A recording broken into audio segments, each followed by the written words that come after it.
Path of least resistance always feels good. And the thing that is tricky with so many of you, you say, Abraham, the path of least resistance makes me worry that I might end up being a doormat. If I don't stand up for myself, if I don't say what I want, then won't people take advantage of me? And we say, it's not possible. When you're in alignment with the energy of your source and you are always following your bliss, following your joy, following the thought that feels best, then those action paths just begin to unfold magically before you. Amazing things begin to happen. People who are watching you can hardly believe the well-being that you are living. They want to know, what are you doing? And you say, really, I'm not doing as much as you might think. I'm just working to align myself with well-being. It's more thought work with me. It's more about controlling my mood. It's more about choosing things that feel good than it is doing anything. I sort of let the doing take care of itself. Doing just sort of opens before me. Obvious paths begin to unfold where the doing is sort of a non-issue. I just find myself being swept by the current. My real work is in my moment to moment choosing of the thought that feels best. So, you really got that, didn't you? Path of least resistance always feels good, but you got to practice it in terms of thought and feeling quite a while before the action path becomes so obvious. Things begin to happen. Jerry and Esther have, as you may have heard, we've talked in detail over years of the property that they have purchased in Texas. And there's a piece of property that borders their property that over time they've been trying to buy bits and pieces for different reasons. We'll straighten out this border, or we'll gain access to another street, or this one has some giant oaks on it that are right behind our building that we would like to have on our side of the property line. A variety of things that they have attempted over the years. And the man who owns the property has been resistant to sell them any pieces of the property because he had many, many acres, and he always planned on selling it in one big chunk for many millions of dollars to some developer. And Jerry and Esther have never cared about it that much. It was more property than they really wanted.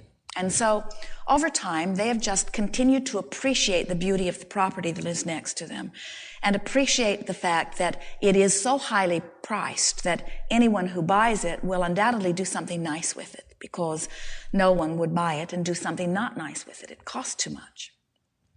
And so, through their appreciation, they have not worried about it. They have a lovely piece of property, and Esther always teases Jerry, please do not buy me any more dirt. I have all of the dirt I really need.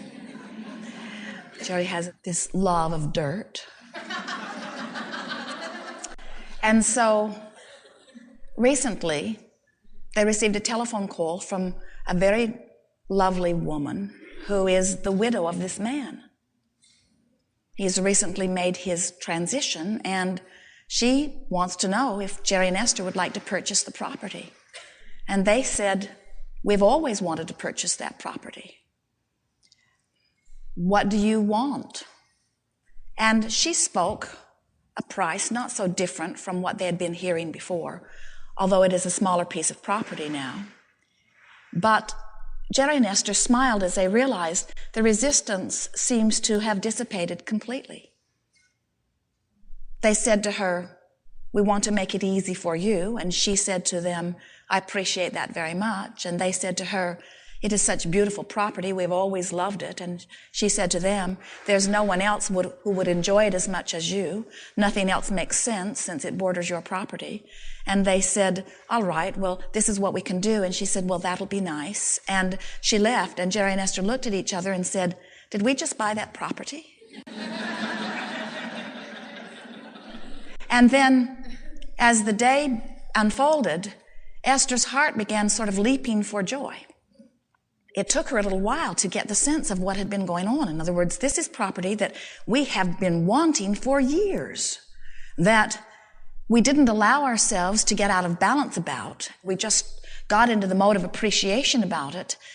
The desire stayed as alive and active as ever, and through our deliberate appreciation of the property, we didn't get into a resistant place. And when the timing is really perfect for everyone, the universe delivers the means with which to achieve what you are wanting. And now Esther is sort of panting with exhilaration about what has taken place. It's sort of shocking that something that big and something that wonderful wasn't harder to do. It seems like there should have been more strain or struggle within it, doesn't it? And then a sort of logical feeling swept over. This is sort of too good to be true. I wonder what's up. I wonder if there is something sneaky involved here. Of course, those feelings didn't last very long, but it is a sort of human thing to make wonderful things come harder. Wonderful things should not come easily is sort of the human cry. I must justify my existence through hard work and struggle, and if something comes easily, then something's probably wrong with it. How often have you gone with your pure heart looking for something and found it right away, only to say to yourself, I'd better keep looking. I'd better keep looking. Even though the universe said, you want it, here it is. We've been scouting for you. We've been hearing everything that you want about that. We know every little nuance of what you want, and if you'll just follow this whim, you'll walk right into it. And you walk right into it, then you say, oh, that was far too easy. Shouldn't have been that easy. I'm going to get ripped off in some way here. I just know I am. And we want you to understand that you are blessed, beloved beings, worthy of all of the good stuff. The universe has been hearing what you want. Circumstances and events have been lined up for you. You are supposed to live a fantastic life. All you got to do is get in a more trusting place. All you got to do is get into a place where you say, yes, good things do happen to me. Look, good things are happening to me all over the place, and let that be your mantra. As Jerry and Esther got into traffic the other day in some New York town, we won't mention the specifics. Esther was wanting to get into traffic, and it was a very busy time of day, and the traffic wasn't opening, and they were in the little tow car, the Tahoe, and Esther was signaling and waiting, and the traffic was backing up, and she said, people aren't as nice here as they are in other places.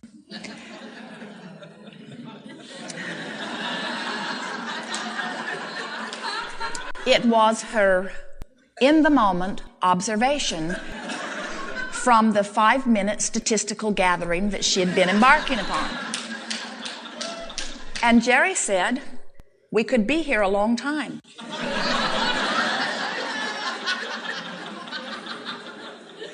And Esther said, shut up. And Jerry said, I'll bet there are some nice people out there. And Esther said, looking in her rearview mirror, which one do you think it will be?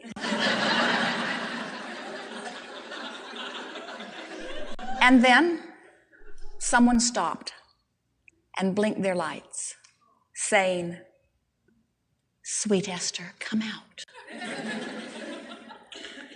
And Esther's heart sort of melted as all of the fun of the resistance sort of subsided.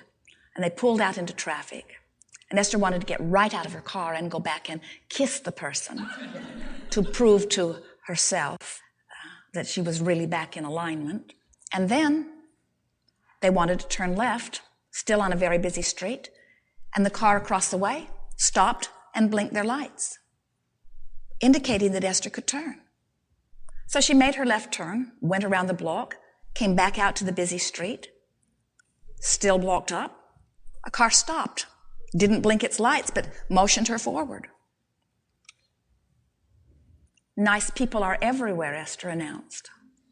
Everywhere we go, people are good to us. It's always the way that it is. We are the attractor of our experience. Things yield to us in exact proportion to the energy of our moment. And the energy of our moment is the accumulation of the energy of other moments. We have the power to change in any moment. We can fixate on anything that we choose and activate that in our now, and the universe will respond accordingly. If we really feel well-being, not well-being will be little pockets that are insignificant. If we really feel not well-being, then the friendly one will be the abnormality. But little by little, you begin to sense that you do have absolute creative control of everything that happens in your experience. People around you respond to you.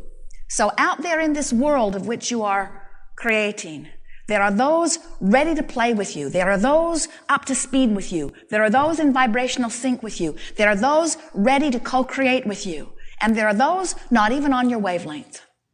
If you fixate on those not on your wavelength, you bring them into your experience because you make their wavelength your wavelength. And then you say, this has been a rough ride. I'm not very happy playing with you. What's wrong with you?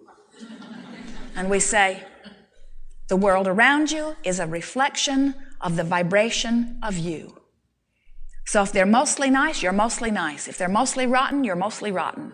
If they're mostly pleasant, you're mostly pleasant. If they're mostly negative, you're mostly negative. You just can't get around this. Law of attraction is matching you up moment by moment with that which you are. Therefore, nothing is more important than that I feel good. Today, no matter where I'm going and no matter what I'm doing, it is my dominant intent to look for that which I'm wanting to see. I'm wanting to practice the thoughts that feel the best, and as I practice the thoughts that feel the best, law of attraction brings me evidence of the thoughts that feel the best, which make the next thoughts that feel the best easy to come.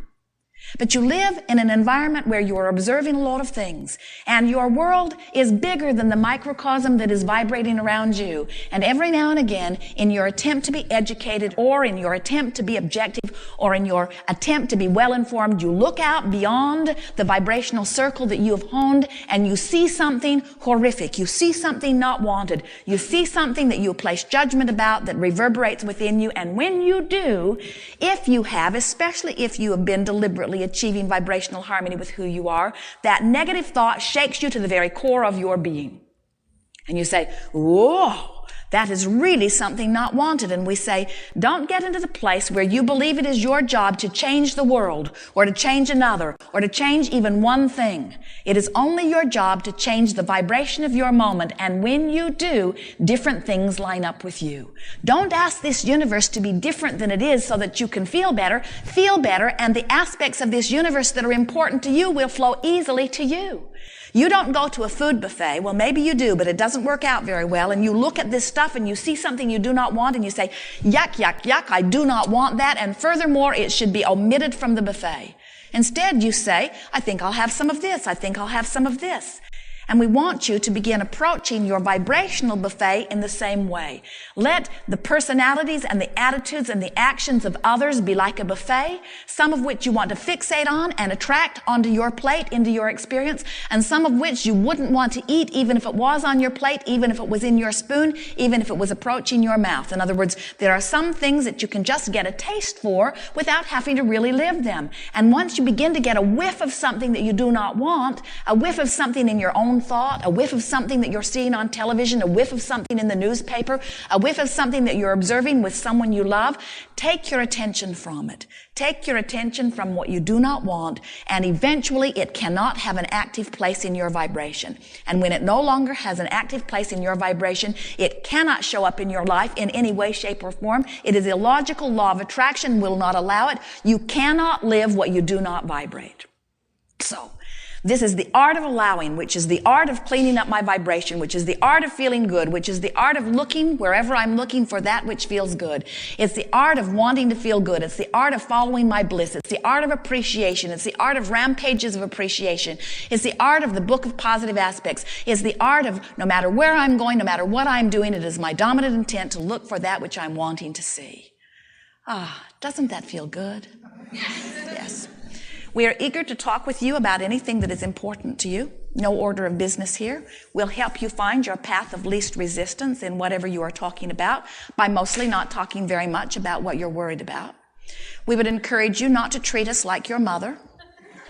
We know that when you were interacting with your mother that you found over the years that if you pleaded a very needy case that she was more likely to give up the goods. But law of attraction does not give up the goods when you are pleading a needy case. The more you justify where you are, the longer you hold yourself in activation of resistance that does not allow what you want. And so the art of allowing is about how fast can I get lined up with my desire? That's what we're here for. How fast can I get lined up with my desire? Pretty fast, if you really want to. Pretty fast if you're willing to pay attention to how you feel.